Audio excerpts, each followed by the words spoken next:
معزز سامعین گرامی قدر، سیرت کے حوالے سے واقعہ معراج کی آخری جزیات کا ذکر ہو رہا تھا، جس میں آپ کے سامنے تحفہ معراج کے حوالے سے چند گزارشات کو رکھا تھا۔ یہیں سے اپنی بات کو کچھ آگے بڑھائیں گے۔ میرے بھائیوں، نماز کے حوالے سے آپ نے گزشتہ خطبہ میں بہت سی باتوں کو سنا۔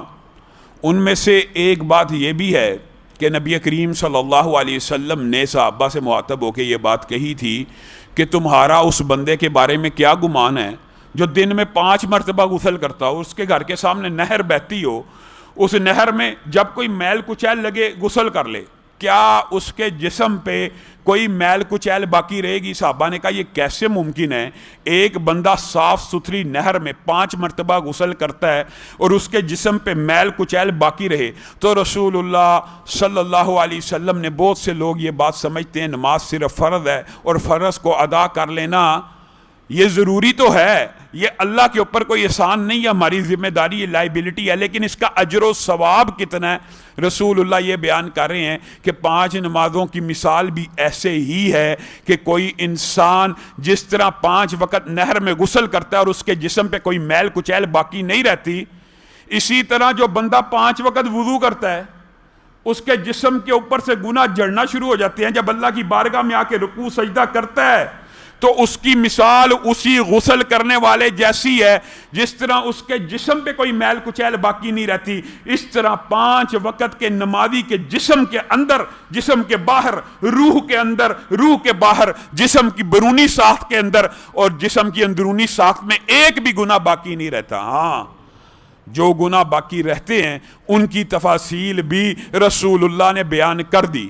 گناہ حد سے پہلے کا ہو، یہ حدیثیں بھی واضح ہیں، لیکن اس لیے بیان نہیں کی جاتی کہ کئی لوگ بدعملی کا شکار نہ ہو جائیں، تو ان کے لیے یہ بات بھی سمجھنا ضروری ہے کہ حد سے پہلے کا ہر گناہ صرف نماز ہی پڑھنے سے معاف ہو جاتا ہے، لیکن حدود کے جو گناہ ہوتے ہیں معاذ اللہ، کوئی غیر محرم کے ساتھ تعلق میں پڑ گیا، کوئی چوری چکاری میں پڑ گیا، کوئی کسی کا مال لوٹنے میں پڑ گیا، یہ حدود اللہ کے جرائم ہے، کوئی قتل میں شامل ہو گیا، کسی نے بیوی کا اسقاط حمل کروا دیا وغیرہ وغیرہ، یہ حدود اللہ ہیں۔ ان کی معافی نماز پڑھنے سے نہیں ہوتی۔ ان کی معافی کیسے ہوتی ہے؟ صرف اللہ کی بارگاہ میں آ کے ہاتھ اٹھا دیے جائیں اور کہا جائے اللہ حدود کے گناہوں میں سے یہ گناہ ہو گیا ہے، اللہ تو معاف کر دے۔ اللہ معاف کر دیتے ہیں، اللہ معاف کر دیتا ہے، حدود کے گناہ بھی معاف ہو جاتے ہیں، لیکن یہ نماز کے ساتھ جو گناہوں کی توبہ کا کنسپٹ ہے یہ صغائر کے حوالے سے، ہر صغیرہ گناہ انسان کا نمازوں کے ساتھ معاف ہو جاتا ہے۔ بعض روایات تو ایسے ہیں گویا ایسے ہو جاتا ہے جیسے آج ہی اپنے ماں کی پیٹ سے پیدا ہوا۔ اللہ کا فضل و کرم ہے، اللہ کی عنایت ہے۔ اور میرے بھائیوں، اسی نماز کے اندر مختلف نمازیں ہیں جن کے مختلف اجر و ثواب ہیں۔ انشاءاللہ کبھی موقع آیا تو اس حوالے سے کبھی نماز کا ٹاپک چلا، ان سارے نفلوں سنتوں کے حوالے سے گفتگو کریں گے کہ ہر نفل، ہر سنت کا جو اجر و ثواب اللہ نے لکھا ہوا ہے وہ کتنے ہیں۔ لیکن نمازوں کی ایک قسم بہت اہم ہے، اور وہ نماز کی کون سی قسم ہے؟ جمعہ۔ میرے بھائیوں، جمعہ صرف خطبہ سننے کا نام نہیں ہے، یہ خطبہ سننا صرف سماعت تقریری کا نام نہیں ہے، یہ خطبہ بھی جمعے کی نماز کا حصہ ہے، جمعے کی نماز کا حصہ ہے۔ یہ بات میں اپنی طرف سے نہیں کہہ رہا، اسی لیے یہ بات یاد رکھیے، قرآن پاک میں جب بھی نماز کا حکم آیا، کیا حکم آیا؟ نماز قائم کرو، نیکیوں کا حکم آیا، اس نیکی کو کرو۔ لیکن جب جمعے کے نماز کا حکم آیا، اذا نودی للصلاة من یوم الجمعۃ فاسعوا الی ذکر اللہ، یہ نہیں اللہ نے کہا کہ جمعہ پڑھنے آؤ، جمعہ پڑھو، بلکہ کیا کہا؟ جب جمعے کی اذان دے دی جائے، یعنی جب خطیب منبر پہ آ کے بیٹھ جائے، اس وقت جو اذان دے دی جائے، جب وہ ندا دے دی جائے تو تم مسجدوں کی طرف دوڑ آؤ، مسجدوں میں داخل ہو جاؤ۔ کیوں؟ کیونکہ فرشتے مسجدوں کے دروازوں کے اوپر کھڑے ہوتے ہیں، فرشتے کھڑے ہیں، آپ کی حاضری لگ رہی ہے۔ کوئی بندہ یہ سمجھتا ہے اللہ تعالیٰ غافل ہے، یا وہ نماز پڑھنے کوئی بندہ جمعے کا آیا اللہ تعالیٰ کے فرشتوں سے مس ہو گیا، یہ نہیں ہو سکتا، بلکہ فرشتوں کو مقرر کیا گیا ہے جمعے کے دن خاص طور کے اوپر۔ وجہ کیا ہے؟ عبادات کے دنوں میں سے جمعہ افضل ترین دن ہے، یہ بات یاد رکھیے۔ جس طرح رمضان میں کی جانے والی نیکی، جس طرح عشرہ ذی الحجہ میں کی جانے والی نیکیاں عام دنوں سے افضل ہوتی ہیں، اسی طرح جمعے کے دن کی جانے والی نیکیاں عام دنوں سے افضل ہوتی ہیں۔ فرشتے دروازوں کے اوپر کھڑے ہیں، نوٹ کر رہے ہیں فلاں ابن فلاں مسجد میں داخل ہو گیا، صرف یہ نوٹ نہیں کیا جا رہا۔ آگے اللہ تعالیٰ نے کچھ گناہوں کا ثواب فرشتوں کو بتا دیا ہوا ہے، اور کچھ نیکیوں کا ثواب فرشتوں کو بتا دیا ہوا ہے، کچھ گناہوں کی عقاب فرشتوں کو سمجھا دی ہوئی ہے۔ اور اسی طرح بعض نیکیاں ایسی ہیں کہ جس کے بارے میں اللہ نے کہا صرف نیکی لکھ لو، اجر و ثواب میں خود دوں گا۔ جمعے کے جو نیکی کے دن ہیں، اس میں جمعے میں مسجد میں داخلے کی جو نیکی ہے، اس کا اجر و ثواب بھی فرشتوں کو معلوم ہے۔ اللہ نے لکھوا دیا، کیا جو پہلے آ رہا ہے، فرشتے کھڑے ہیں مسجد میں، پہلے جو آ رہے ہیں، ابھی خطیب کے آنے کا ٹائم بھی نہیں ہوا، مسجد میں پہلے سے موجود ہیں، ان سب کا اجر و ثواب ایک تندرست اور توانا اونٹ کی قربانی اور صدقے کے برابر لکھ دیا جائے۔ جو کچھ لیٹ آ رہے ہیں گائے اور بیل کی قربانی کے طرح لکھ دیا جائے، جو کچھ اور لیٹ آ رہے ہیں۔ آپ نے یہ حدیث سنی ہوئی ہے، حتیٰ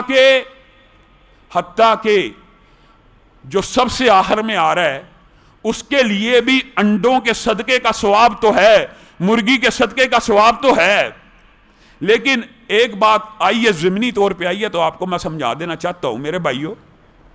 جو بندہ مسجد میں امام کے آ جانے کے بعد، اذان ختم ہو جانے کے بعد، ممبر پہ امام کے بیٹھ جانے کے بعد مسجد میں داخل ہو جاتا ہے، یاد رکھیے یہ جو جمعے کے اجر و ثواب کی جتنی احادیث ہیں، جتنی، دو اور رکھ کے اپنی بات کو آگے بڑھاؤں گا، وہ سارے کا سارا اجر و ثواب اس بندے کے لیے ہے جو امام کے ممبر کے اوپر بیٹھنے سے قبل آتا ہے۔ جو ممبر پہ بیٹھنے کے بعد آیا، اذان ختم ہونے کے بعد آیا، خطبہ شروع ہو چکا، اب آ رہا ہے، یہ اس اجر و ثواب میں شامل نہیں ہے۔ ہاں البتہ ان لوگوں میں شامل ہے کہ جن کے بارے میں لکھا جائے گا کہ انہوں نے جمعہ ادا کر دیا۔ اور جمعے کو، خالی جمعے کو ادا کرنے کے بارے میں بھی یہ حدیث صحیح موجود ہے کہ پے در پہ جو بندہ صرف 3 جمعے چھوڑ دے، معاذ اللہ، اللہ تعالی ہم سب کو محفوظ فرمائے بغیر کسی شرعی عذر کے۔ جو بندہ ایک عادی ہو گیا ہے، اس کو بھی ڈرنا چاہیے کہ وہ آتا ہی لیٹ ہے، نماز کھڑی ہونے لگتی آ جاتا ہے مسجد میں، اس کو بھی اس وعید کے اندر شامل ہونے کا علماء نے کا اندیشہ ہے۔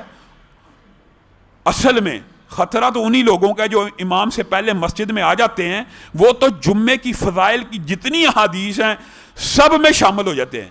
اور اللہ کا شکر اور فضل ہے کہ ہماری اس مسجد کے اندر یہ روٹین ہے کہ ساتھی پہلے آ جاتے ہیں، لیکن جو لیٹ آ رہے ہیں ان کو بھی اپنی یہ تربیت کرنی ہے کہ امام کے مسجد میں داخل ہونے سے قبل جمعہ پڑھنے آ جائیں، تاکہ یہ سارے اجر و ثواب کی حدیثوں میں شامل ہو جائیں۔ جو بندہ صرف 3 جمعے پے در پہ چھوڑ دیتا ہے یا امام کے آنے کے بعد آتا ہے، بعض لوگوں نے ان کو بھی شامل کیا کہ ایک روٹین ہے، سستی کا عادی ہو گیا ہے، نماز سے سستی برت تک کوئی کام نہیں ہے، کوئی مجبوری نہیں ہے، گھر بیٹھا ہوا ہے اور انتظار کر رہا ہے کہ کب نماز کا ٹائم ہوتا ہے تو میں مسجد کی طرف جاؤں۔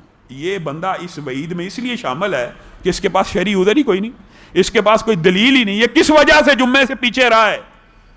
تو جو بندہ 3 جمعوں میں یہ حرکتیں کر جاتا ہے، معاذ اللہ، حدیثیں بڑی سخت ہیں، اس کے دل کے اوپر کئی مرتبہ اللہ تعالیٰ نفاق کی مہر لگا دیتے ہیں کہ یہ بندہ منافق ہو گیا، اس کے دل میں صحیح طرح ایمان نے جگہ نہیں پکڑی۔ تو اللہ تعالیٰ ہمارے سب نمازیوں کو امام مسجد میں داخل ہونے سے پہلے آنے کی توفیق دے، اور ارادہ بھی کریں کہ ہم پہلے آئیں گے، اور جو پہلے آ جاتا ہے اس کی فضیلت کیا، سبحان اللہ، اللہ کی قسم، یہ اتنا بڑا اجر و ثواب کا کام ہے۔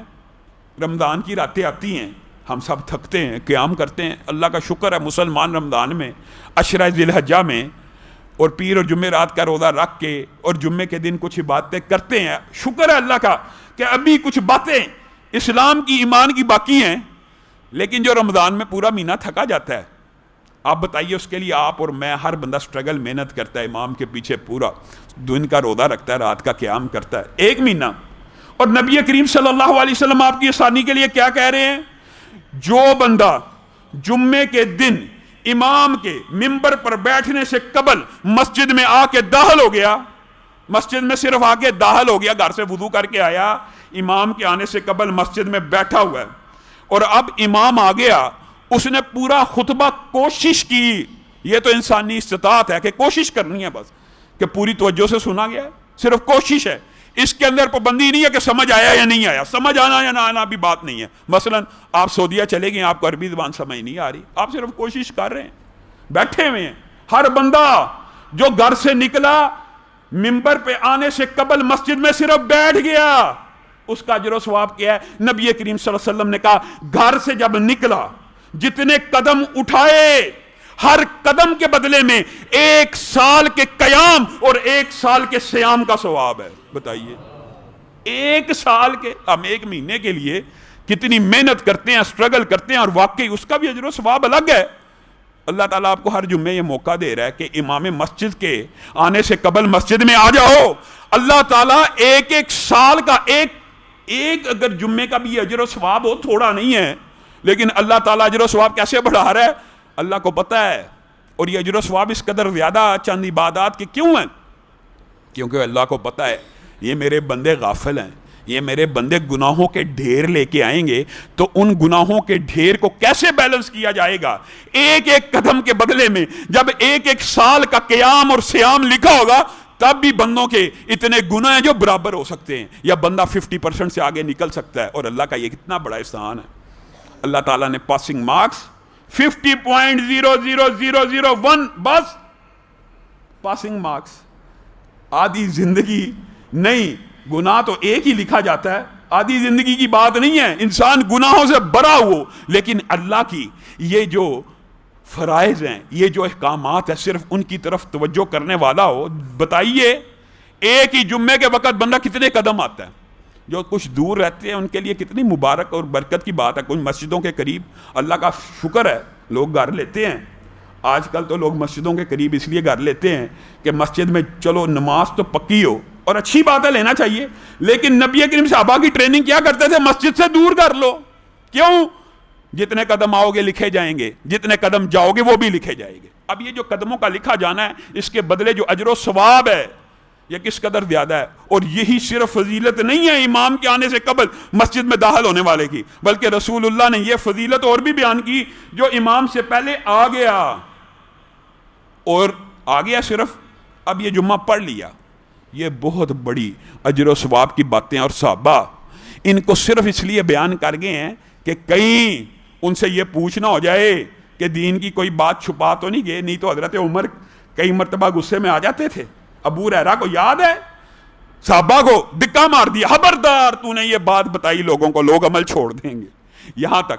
لیکن صحابہ رسول اللہ کے ٹریننگ یافتہ, تربیت یافتہ تھے, انہوں نے نبی کریم سے پوچھ لیا. نبی کریم نے کہا ابلاغ کرنا ہے, جو حدیث مجھ سے سن لی, میری بات سن لی, پہنچانی ضروری ہے. اس لیے صحابہ نے یہ باتیں بیان کر دی. میرے بھائیو, جو بندہ جمعہ پڑھنے کے لیے آ گیا, اللہ کی قسم صحیح حدیث ہے, اگلے جمعے تک 7 کے 7 دن اگر کسی کبیرہ گناہ کا, حد کے گناہ کا شکار نہ ہوا, مرتکب نہ ہوا, سارے کے سارے گناہ اللہ معاف کر دے گا. اور بعض لوگ یہ سمجھتے ہیں کہ یہ جو حدیثیں الجمعۃ الی الجمعۃ یا الصلاۃ الخمس الی صلاۃ الخمس وغیرہ کی, یہ صرف جمعے کے مابین ہیں. رسول اللہ نے یہ بھی اشکال دور کر دیا کہ بعض بندے مجبوری کے تحت ہو سکتا ہے جمعہ رہ جائے, ان کے لیے کیا ہوگا؟ رسول اللہ نے کہا ایک جمعے سے صرف دوسرے جمعے تک گناہ معاف نہیں ہوتے, ایک جمعہ پڑھنے والے کے 10 دن کے گناہ معاف ہو جاتے ہیں, 7 جمع 3 کے, تاکہ بندہ اپنی ترتیب, اپنا نظام, اپنا سارے کا سارا معاملہ درست رکھ سکے. گویا اللہ تعالیٰ نے بوقت مجبوری, ظاہر ہے ایک بندہ سفر میں ہے, وہ امام مسجد سے پہلے مسجد میں سفر میں تو نہیں داخل ہوا ہوگا, لیکن کوشش کرنے والے سفر میں بھی یہ کر لیتے ہیں, لیکن ظاہر ہے راہ چلتا ہے, تو اب اس کے لیے اللہ تعالیٰ نے کچھ سہولتیں تو رکھنی تھی. اسی لیے ایک جمعے سے دوسرے جمعے کے گناہ معاف نہیں ہیں, بلکہ ہر جمعہ پڑھنے کے بدلے میں 10 دن کے گناہ معاف ہیں. گویا ایک ماہ میں ایک جمعہ انسان سفر کے اندر امام مسجد کے بعد بھی داخل ہو گیا ہے, تو اللہ تعالیٰ 30 کے 30 دن کے گناہ معاف کر دے گا. یہ بتائیے اللہ تعالیٰ کی رحمت ہے کہ نہیں بندے کے اوپر؟ یہ میں اور آپ غافل ہیں. میرے بھائیو, جمعہ ایک عبادت کا دن ہے. اللہ تعالیٰ کہہ رہا ہے جب اذان دے دی جائے چھوڑ دو, ہر تجارت کو، ہر بے کو صرف مسجدوں کی طرف بھاگو. وجہ یہ کمیونٹی سینٹر ہے، مساجد یہ دین کے مراکز ہیں. یہ جمعہ صرف خطبہ سننے کا نام نہیں ہے، یہ آپس میں میل جول کا، ایک دوسرے کے دکھ درد کا، غمی خوشی کا، ایک کمیونٹی کا. یہ مسجد ایک کمیونٹی سینٹر بھی ہیں، مسلمانوں کے معاملات کا، مسلمانوں کے ایک دوسرے کے بارے میں. کوئی پھنسا ہوا ہے، کوئی قرض دار ہے، کوئی مقروض ہے، یہ سارے کے سارے معاملے آپ نے یہ صرف سمجھ لیا کہ مسجد کا کام یہ ہے 5 وقت آؤ، سجدہ کرو، رکوع کرو اور چلے جاؤ.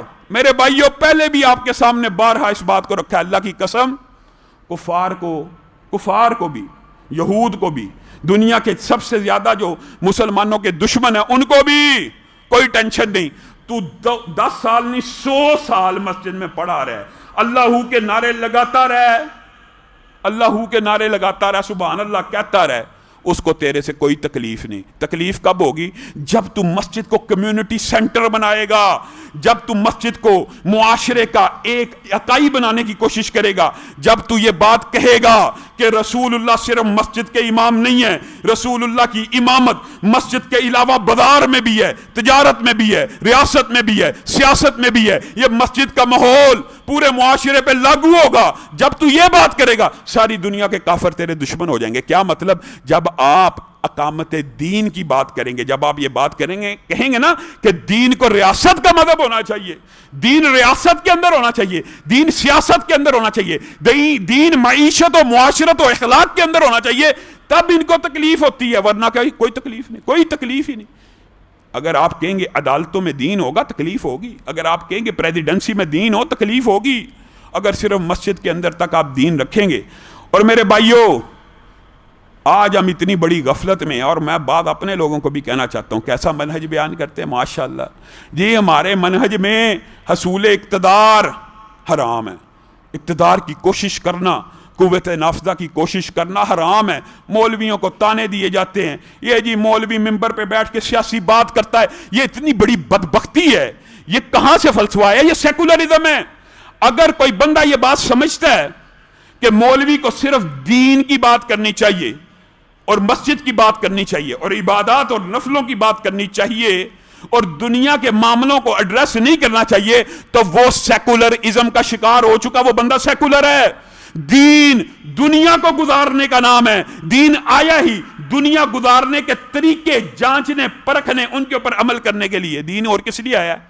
دین اس لیے نہیں آیا کہ صرف اکیلا بندہ ساری زندگی حالت تصوف میں بیٹھ کے یہ حالت عبادت میں یہ بھی گزارنی چاہیے، عبادات کرنی چاہیے، لیکن دین کا اصل ٹارگٹ یہ نہیں ہے. دین کا اصل ٹارگٹ یہ ہے کہ دین مسجدوں کے اندر نہ رہے، بلکہ نکل کر غالب آ جائے، پورے معاشرے کے اوپر چھا جائے، اور پوری کی پوری ریاست کا مذہب، پوری کی پوری ریاست کا جو نظریہ ہے، جو مشن اور منشور رسول اللہ کا دین بن جائے. هو الذی ارسل رسولہ بالہدی ودین الحق لیظہرہ.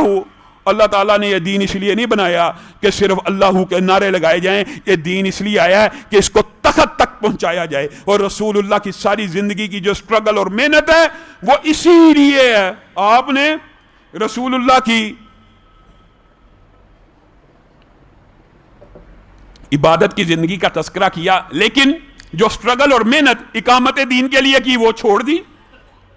رسول اللہ اس واقعہ معراج میں واپس آئے، کس کے پاس سب سے پہلے؟ یہ اقامت دین نہیں ہے، یہ مشن نہیں ہے، یہ نظریہ نہیں ہے، یہ اسلام پھیلانے کی خواہش نہیں ہے، یہ ریاست قائم کرنے کا جذبہ رسول اللہ کا نہیں ہے. ہر وقت میرے بھائیو 13 سال رسول اللہ صلی اللہ علیہ وسلم کی اس زندگی کا ایک خاکہ بیان کیا جاتا ہے. خاموشی سے رہے، جہاد نہیں کیا، تلوار نہیں نکالی، حکمت سے چلے. رسول اللہ 13 سال بھی جو حکمت سے چلے، جو تلوار نہیں نکالی. اللہ کی قسم ایک دن ایسا نہیں ہے جب ریاست قائم کرنے کی جد و جہد اور مشن اور نقطہ ان کے دماغ میں نہ ہو. کیونکہ ہجرتیں نئے میدان تلاش کرنے کا نام تھا. آپ کے سامنے یہ بات رکھی تھی. اسی طرح رسول اللہ معراج کی رات سارے کے سارے واقعے کے بعد سب سے پہلے کہاں پہ آ رہے ہیں؟ ولید بن مغیرہ کی مجلس سے، مطعم بن عدی کی مجلس میں، ابو جہل، تینوں بیٹھے ہوئے ہیں، تینوں بڑے اس دور کے، ولید بن مغیرہ، مطعم بن عدی، ابو جہل، سب سے پہلے ان کے پاس آ رہے ہیں. میں نے رات کی نماز بھی مکہ میں پڑھی، میں نے فجر کی نماز بھی مکہ میں پڑھی، اس مابین میں بیت المقدس گیا، میں مسجد اقصیٰ گیا، میں آسمانوں پہ گیا، ان تینوں کے چہروں پہ ایک مسکراہٹ پھیل گئی کہ آج نعوذ باللہ معاذ اللہ محمد صلی اللہ علیہ وسلم قابو میں آ جائیں گے، معاذ اللہ۔ ان کی سوچ فکر یہ تھی کہ آج رات کی نماز یہاں پڑھی جی، فجر کی بھی، اس دوران سارا پھر آئے ہو۔ اب ان کو سمجھ آئی ایسے کہ جیسے مذاق اڑانے کا ایک موقع میسر آ گیا، لوگوں کو اکٹھا کیا، فٹافٹ یہ سنو سنو سنو، اس طرح جیسے تمسخر نہیں ہوتا، ان کو بلایا جائے، سنو یہ آپ کے ساتھی محمد صلی اللہ علیہ وسلم کیا کہتے ہیں۔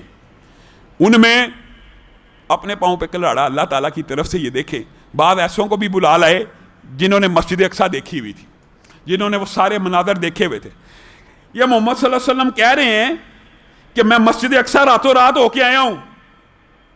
ان میں سے بعض ایسے تھے جنہوں نے دیکھی تھی، آپ ہمیں مسجد اقصیٰ کی نشانیاں بتا دیجئے، فلاں کھڑکی کس طرف ہے، فلاں دروازہ کیسا ہے۔ رسول اللہ صلی اللہ علیہ وسلم کے منہ سے بھی یہ الفاظ نکلے کہ میں رات کے وقت گیا تھا، ساتھ ہی جبریل امین کا نزول ہو گیا۔ ابھی یہ الفاظ نکلے ہیں اور رسول اللہ یہ کہنا چاہتے ہیں کہ میں رات کے وقت گیا تھا، میں اچھی طرح مشاہدہ تو نہیں کر سکا، ساتھ ہی جبریل امین کا نزول ہوا اور رسول اللہ فرمانے لگے جبریل نے ایسے میرے سامنے عجیب و غریب منظر کو لے کے آیا۔ آج تو ہم ٹیلی ویژن سکرینز اور اس طرح کی LCDوں وغیرہ سے اندازہ لگا سکتے ہیں کہ جبریل امین نے رسول اللہ صلی اللہ علیہ وسلم کو کیا کیا منظر، معاذ اللہ یہ مثال نہیں دے رہا لیکن ایک تخیل اور تصوراتی طور پہ آپ کو سمجھا رہا ہوں، لیکن اس دور کے صحابہ دیکھیں ان کا ایمان کیسا تھا۔ آج تو ہم یہ بات کے اوپر ایمان لا سکتے ہیں کہ رسول اللہ کے سامنے جبریل امین نے وہ سارے مناظر چلا دیے۔ اس دور میں یہ ایجادات نہیں تھی ہوئی، لیکن صحابہ پھر بھی رسول اللہ کی بات کا ایمان لے کے آتے تھے ہر بات کے اوپر۔ رسول اللہ کہتے ہیں جبریل امین نے میرے سامنے ایسے ایک کھڑکی کھول دی کہ میں نے دیکھا مسجد اقصیٰ میرے سامنے آ گئی، اور جو یہ سوال کرتے جاتے فلاں کھڑکی کہاں ہے، میں محمد صلی اللہ علیہ وسلم اس منظر میں سے اس سکرین میں سے دیکھ لیتا اور ان کو بتا دیتا۔ اور یہ چال ولید بن مغیرہ کی، ابو جہل کی، متمم ندی کی ان کو الٹی پڑ گئی۔ یہ تو جو نشانی پوچھتے ہیں محمد صلی اللہ علیہ وسلم بتا دیتے ہیں۔ اب انہوں نے کہا یہ تو وہی پرانا سارا ایک ناٹک، کہیں سے پڑھا ہوگا انہوں نے، کہیں سے انہوں نے سنا ہوگا، کسی سے دیکھا ہوگا، کوئی ان کو معلومات ملی ہوں گی وہاں جانے آنے والے سے۔ آپ بتائیے آپ کے ساتھ اور کیا معاملے پیش آئے۔ رسول اللہ صلی اللہ علیہ وسلم مسکرانا شروع ہو گئے، کہا پختہ نشانیاں بھی کچھ بتا دوں؟ کہا بتا دو۔ کہا روحا کے مقام کے اوپر میں گیا تھا، وہاں پہ ایک اونٹنی اس کلر کی تھی، اور میں نے اس مقام کے اوپر رک کے اس قافلے کے اندر ٹھہر کے پانی کا ایک گھونٹ بھی پیا تھا۔ آپ اس قافلے والوں سے پوچھ لینا جب وہ مکہ پہنچے گا کہ کیا رات کو یہ معاملہ پیش آیا تھا۔ کہا ہاں یہ ایک نشانی ہو سکتی ہے کہ روحا کے مقام پہ وہ رکے تھے، آپ نے ان کے برتن میں پانی پیا تھا، آپ ان کے قافلے کی اونٹنی کی جو نشانیاں بتلا رہے ہیں ہم ان سے پوچھ لیں گے، یہ نشانی ہو سکتی ہے۔ سارے کے سارے لوگ مطمئن ہو گئے۔ کہا صرف اسی پر بس نہیں، پھر میں ایک قافلے کے پاس رکا تھا، ان کے سرخ اونٹ بپھر گئے تھے، اور ایک اونٹ کے اوپر کجاوا تھا، اور اب مجھے پتہ نہیں ان کے جو اونٹ بپھرے تھے وہ انہیں واپس ملے ہیں یا نہیں ملے۔ آپ پوچھ لینا اس قافلے کے اونٹ بکھر گئے تھے، بدک گئے تھے، وہ قافلہ جب مکہ آئے گا آپ ان سے بھی یہ بات پوچھ لینا۔ کہا ہاں یہ لمبے چھوڑے تفاصیل ہیں، جو جانا چاہتا ہے ان باب میں وہ سیرت کی کتابوں کا مطالعہ کرے، میں مختصر رکھ رہا ہوں۔ ہاں یہ ایک نشانی ہو سکتی ہے۔ کہا اسی پر بس نہیں، ایک اور نشانی بتاؤں؟ ابوا کے مقام کے اوپر اسی طرح ایک قافلے کو ملا ہوں جس کے پاس ایک خاکستری رنگ کی اونٹنی تھی، اور ابھی ہم یہاں پہ موجود ہوں گے تنعیم کی گھاٹی سے، وہ قافلہ بس پہنچنے ہی والا ہے۔ جب میں ابوا کے مقام پہ ملا تھا وہاں سے یہاں تک جو فاصلہ میرے ذہن میں آتا ہے وہ قافلہ بس اب داخل ہی ہونے والا ہے تنعیم کی گھاٹی سے۔ انہوں نے کہا یہ تو نے بڑی زبردست نشانی بتائی ہے۔ سارے کے سارے لوگ اٹھے، دوڑ کے تنعیم کی گھاٹی میں دیکھا خاکستری رنگ کی اونٹنی چلی آ رہی۔ اب چاہیے تو یہ تھا کہ ایمان قبول کر لیتے، چاہیے تو یہ تھا کہ رسول اللہ صلی اللہ علیہ وسلم مسجد اقصیٰ جو انہوں نے کہا اس کی نشانیاں بتلا دی. ابھی آسمان کی بات نہیں ہو رہی, ابھی زمین کے 3 قافلوں کی نشانیاں بتلا دی. چاہیے یہ تھا ایمان قبول کر لیا جاتا. ولید بن مغیرہ بدبخت کہنے لگا یہ کوئی جادوگر رہا ہے. بس ایک جملے نے پوری کی پوری تبلیغ کا اثر. اس طرح کفار مکہ اور قریش مکہ اپنے آپ کو دھوکہ دیتے تھے, لوگوں کو مغالطہ ڈالتے تھے, یہ کوئی جادوگر ہے, یہ ان قافلوں سے رستے میں نہیں مل کے آیا, اس کے پاس جادو کا کوئی علم ہے جو اس کو یہ ساری خبریں مل جاتی ہیں. بس اتنی بات کہنی تھی. پورے کے پورے لوگوں نے کہنا شروع کیا نعوذ باللہ, جس کو قرآن پاک نے بھی مذمت, یہ لوگ کہتے ہیں یہ جادوگر ہے. یہ رسول اللہ صلی اللہ علیہ وسلم کے اوپر الزام بارہا قریش مکہ نے لگایا. جب معجزوں کے آگے ڈھیر ہو جاتے تھے نا تو پھر ان کے پاس اور کہنے کو کچھ نہیں تھا ہوتا. کہتے تھے یہ معجزہ دیکھ کر, اتنا بڑا معجزہ. اور پھر بھی جب یہ بات مشہور کرتی جادوگر ہے جادوگر ہے, بعض تاریخ کی کتب میں یہ بھی ملتا ہے کہ ابو جہل اٹھا تیزی سے اور سیدھا حضرت ابو بکر کے پاس چلا گیا. اور قریش, بعض روایات کے اندر آتا ہے کہ قریش مکہ کے کافر حضرت ابو بکر کے پاس گیا. حضرت ابو بکر کے آج انہوں نے کہا کہ ایک ایسی بات محمد صلی اللہ علیہ وسلم نے کہہ دی ہے کہ اس کا کوئی ماننے والا بھی اس کے اوپر ایمان نہیں لا سکتا. اے ابو بکر, کیا آپ یہ بات گوارا کرتے ہیں یا آپ کی عقل یہ بات مانتی ہے کہ ایک بندہ راتوں رات مسجد اقصیٰ جائے بھی, واپس بھی آئے, رستے میں رکے بھی, ایک جگہ پانی بھی پیے, آسمان کی سیر نہیں ہو سکتا؟ حضرت ابو بکر نے کہہ دیا. انہوں نے کہا شاید وار چل گیا, شاید یہ بات ابو بکر کے منہ سے نکل گئی, لیکن ابو بکر کے ایمان کا نہیں پتا. اگلا جملہ کیا بولا, دیکھا یہ ممکن نہیں ہے, اور آپ کے جو ساتھی ہیں, آپ کے جو صاحب ہیں محمد صلی اللہ علیہ وسلم یہ دعویٰ کرتے ہیں. حضرت ابو بکر نے پوچھنے کی بھی رحمت گوارا نہیں کی. کہا کیا محمد صلی اللہ علیہ وسلم نے یہ دعویٰ کیا ہے؟ جی ہاں, انہوں نے یہ دعویٰ کیا ہے. وہ مسجد اقصیٰ گئے ہیں, آسمانوں کی سیر کر کے آئے ہیں, راتوں رات واپس بھی آ گئے ہیں. تو ابو بکر صدیق نے کہا اگر یہ محمد صلی اللہ علیہ وسلم نے کہا ہے تو میں ابو بکر وہ پہلا ہوں جو اس بات کی تصدیق کرتا ہوں. اسی لیے ان کو ابو بکر صدیق کہہ دیا گیا. یہ لقب تب ملا یہ جب معراج کی رات رسول اللہ نے آ کے واقعہ سنایا. کفار اور قریش مکہ معجزے دیکھ کے بھی مکر گئے, اور ابو بکر صرف سن کے ایمان لے آئے, صرف سن کے. یہ فرق ہوتا ہے ایمان لانے والے کا اور کفر کرنے والے کا. کفر والے کے لیے 100 دلیلیں بھی نہ کافی, اور ایمان والے کے لیے صرف خبر ہی آئی ہو کہ رسول اللہ کے منہ سے یہ جملہ نکل گیا, اس نے تصدیق کر دینی ہے. میرے بھائیو, یہی ہمارا منہج ہے, یہی ہمارا نظریہ ہے, یہی ہمارا منشور ہے کہ رسول اللہ کی زبان سے حق کے علاوہ کچھ نہیں نکل سکتا.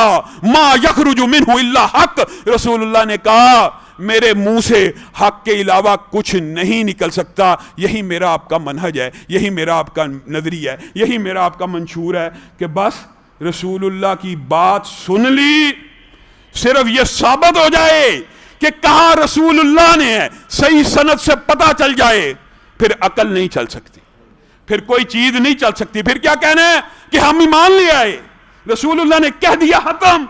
اس کے آگے نہ چوں کی گنجائش ہے نہ چراں کی گنجائش ہے. رسول اللہ صلی اللہ علیہ وسلم نے خود بھی کہہ دیا تھا, خود بھی. ایک صحابی نے پوچھا تھا کہ آفی کلی آمن, اللہ کے رسول یہ جو حج ہے کیا ہر سال کرنا ہے جس طرح ہر سال زکوٰۃ ہوتی ہے؟ رسول اللہ حج کی فضیلتیں بیان کر رہے ہیں. تو صحابہ کے ذہن میں سوال پیدا ہو سکتا ہے, چنبے کی بات نہیں ہے, جیسے زکوٰۃ ہر سال فرض ہے, کیا ہر سال ہے رسول اللہ خاموش رہے عمدن, 3 مرتبہ خاموش رہے, 4تھی مرتبہ کا بلاؤ کرا کو آئے, کیا پوچھا تھا؟ آپ سے پوچھتا تھا کیا حج ہر سال فرض ہے؟ تو رسول اللہ نے جو جواب دیا نا میرے بھائیو, یہ ہمارا منہج ہے, یہ ہمارا نظریہ ہے, یہ ہمارا مشن ہے. چاہے آپ دیوبندی ہوں, چاہے آپ بریلوی ہوں, چاہے آپ اہل حدیث ہوں, اگر آپ کا عقیدہ یہ ہے تو آپ راہ راست کے اوپر ہیں. رسول اللہ نے کہا اگر میرے منہ سے نام نکل جاتا, کیا مطلب؟ جی ہاں, صرف میرے منہ سے یہ بات نکل جاتی کہ ہاں فرض ہے, تو اللہ کی قسم تمہارے اوپر ہر سال فرض ہو جاتا. بتائیے, صرف جی ہاں نکل جاتا تو تمہارے اوپر ہر سال فرض ہو جاتا.